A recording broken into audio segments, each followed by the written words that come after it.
you guys, welcome back to See Mindy Mom. Today I am going into Walmart and I'm going to create a dinner for my family with just $3. Oops, this one's backwards. $3. Woohoo!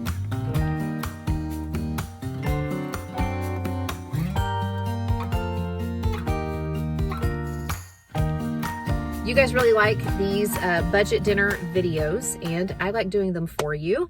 And I thought that I would do another spin on a $3 dinner video. I've done a couple of these. I did one from Walmart and one from Aldi. And in those videos, I spent $10 and I was able to make 3 dinners for my family. This time I thought I would try to take you into Walmart, maybe get a little B-roll and see what we can find for just $3. Or actually $3.25 because we have tax on food here in Oklahoma. And so I will need a quarter to pay the tax on my $3 worth of food, but hopefully you don't have tax on food and maybe you won't need your quarter. Oh man, I think this is my Aldi quarter too, so I'm gonna have to replace that. I'm gonna need that again. Per the usual with these kinds of challenges, I just want to say that this is meant to give inspiration or ideas or just to be entertaining. I know that things might cost more or less in your area or at different stores. I live in Oklahoma. I'm shopping at Walmart today, and so these are my choices and my prices for doing this kind of challenge video. Also, if you are struggling with food insecurity, I hope that you will reach out for help. You and your family deserve to be fed.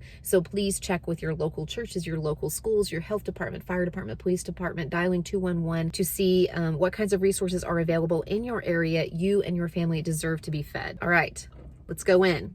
Let's see what we can get. All right, you guys, here I am in Walmart. I thought I would bring you in with me in the store and just kind of take you through my thought process putting this meal together for my family. You're going to want to stay tuned though, because I changed my mind a couple times. But first, I am very intrigued by this can of crushed tomatoes. It's a big can, a 28-ounce can for, I think it was just 87 cents, which is even less than the regular tomatoes, which are 96 cents at my store. And here I am over in the rice and beans department, which I know is sort of the quintessential, inexpensive, somewhat nutritious foods that people eat whenever we're tight on budget. So a 1-pound package of white rice is 72 cents and the brown rice is only 78 at my Walmart, if that is something that you prefer to white rice. And I'm also looking at the different kinds of beans. They're priced a little bit differently depending on what they are, but I'm looking for just the good old-fashioned pinto beans down here. They are $1 for a 1-pound package, so I'm going to throw that into the cart with my rice as well. And then I'm coming over here to the seasoning section and I'm looking for a really easy seasoning, so that I wouldn't have to depend on seasonings that I have at home. And I'm looking for a chili seasoning and I found it here. It is only 50 cents. So what I am thinking with this is that this would be just sort of a spin on beans and rice, but you can make it more like a chili by cooking your beans, however you like to cook them, and then draining them, adding some tomatoes and the chili seasoning and simmering it, and then cooking up your rice and having a vegetarian chili over rice, and that would be, a really filling meal. And I think this came out to $3.10 thereabouts. But I feel like I can get a little bit more creative, so I'm looking around for something else here, and I see these boxes of, they're basically Great Value brand hamburger helper, and this cheeseburger pasta skillet is only $1. And again, these are great when you are low on funds or low on your grocery budget because it's already seasoned, right? You don't have to rely on a bunch of extra stuff at home. But instead of using meat, hamburger, I'm going to use beans. And so I picked up this can of chili beans because again, there's some seasonings inside of it. And so I don't have to worry about adding additional seasonings if I'm short on those at home. Now this kind of dinner calls for milk, but instead of using milk, I'm just going to use water, but I'm going to stir in one of these small containers of plain Greek yogurt. It's plain, you guys. Don't add vanilla yogurt to your hamburger helper skillet. Because that will give it kind of a richer flavor and sort of give it that dairy flavor and consistency that I'm leaving out with the milk. And then with this meal, I still had room for a side of vegetables, and my Walmart has several different kinds of vegetables that are only 80 cents. They have peas and carrots, they have corn, they have mixed vegetables, cut green beans, so that would be something that you could put alongside this meal.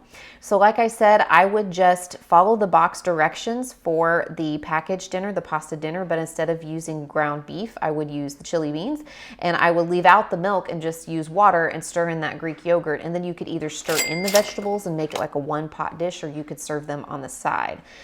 But I still feel like I can get a little bit more creative with this and think outside the box for a $3 dinner. So I'm gonna pick up a couple of other things and see if I can make something come together. I kind of have an idea of what I'm wanting to make, and it's sort of a throwback to the kind of dinner that, or it was usually a lunch that my mom would throw together for us whenever we were kids. And it's something that I still like to eat occasionally, especially on a cold, chilly, or rainy day, which is what we were having on this day whenever I made this video. And I'm also gonna check out the clearance bakery rack. Okay, so here is what I ended up with from Walmart. 1 can of cannellini beans, 1 can of diced tomatoes, and I got the kind with green peppers, celery, and onions, 1 can of mixed vegetables. There were 2 different kinds there. I got the kind specifically that had celery listed as one of the ingredients, and then it also has potatoes, green beans, carrots, lima beans, and corn. 2 packages of ramen noodles. Basically, what I am going to try to create is sort of like a minestrone type soup, and I'm going to use the seasoning packets from the ramen noodles to help season it, and then I'm going to throw the ramen noodles in at the end.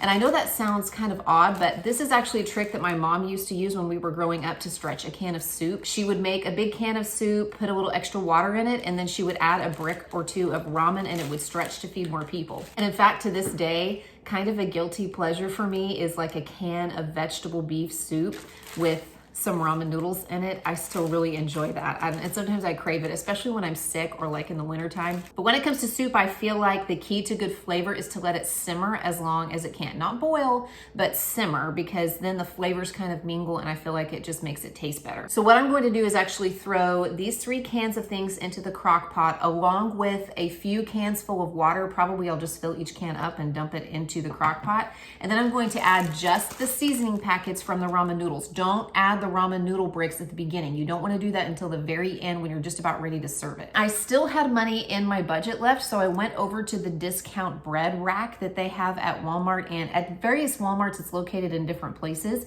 but I found mine over in the dairy section. And at first I thought, oh hey, there's some great French bread here for 57 cents. But then when I looked down to the bottom of the rack, I noticed that they had some French bread that was already sliced for 43 cents. So you guys know that I picked up a loaf of that because this will make excellent toast to go along with our soup. Now I know some people are probably like, that's kind of a carby little dinner you've got going on there. But my plant-based people are probably loving me right now, because all you need to do to make this vegan is swap out the ramen for a vegan-friendly ramen.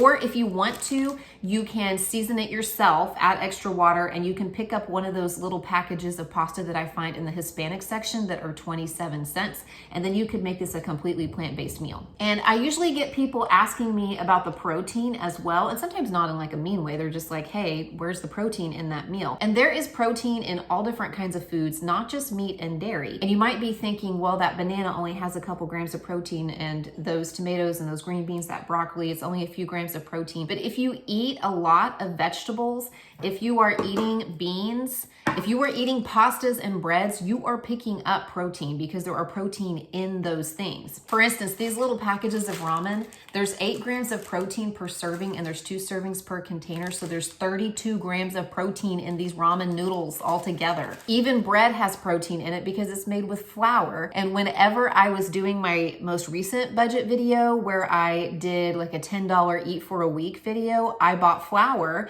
and I made bread and noodles and some other things with it. And on the flour bag, on the nutritional information, it says that there are 3 grams of protein for every 1/4 cup of flour. So if you were using 3 cups of flour to make a loaf of bread, you've got 36 grams of protein in your loaf of bread. The beans, there are 7 grams of protein. There's 3.5 servings in here. So you're looking at about 25 grams of protein in this can of beans. Even the vegetables, there's 1 gram of protein, 3.5 servings. So you're looking at about 3 to 4 grams here.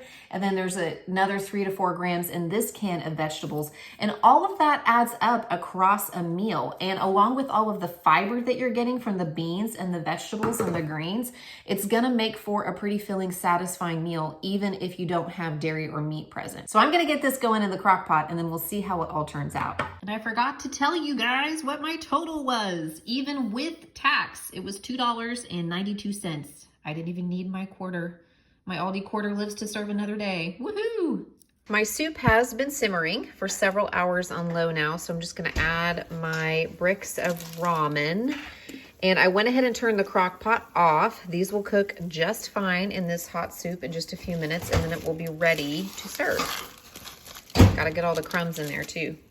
Can't leave anything behind. I am very sorry to have to be finishing this up with a voiceover, but I lost a few clips here, so I just thought that it would make more sense for me to finish it up this way. I actually thought that I had pressed record on a clip where I was trying this out, and I did not. So here I am just adding the ramen noodles to the soup, and I let that sit for just 2 to 3 minutes. I didn't need to have the crock pot on. I'd already turned it off, and then it was ready to eat. And I gotta be honest with you guys, I had my doubts about this one. I did not know if it was going to come together. Usually I have a pretty good idea about whether or not it's going to turn out okay, and this one, it was a bit of a wild card for me, but I gotta say this was really good. It actually turned out fantastic. It's the kind of thing that you want to eat the first time through. I mean, I ate one of the leftover bowls today whenever I'm actually editing this vlog and some other things, and it was still okay, but it's really the best fresh before the noodles get too soggy.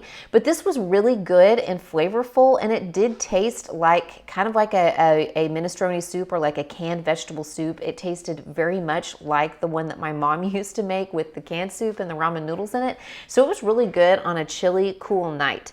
And for less than $3 to feed my family of 5, I think that's still a pretty good deal. So thank you so much for watching, you guys, and I'll be sure to check in again with another video very soon. Bye.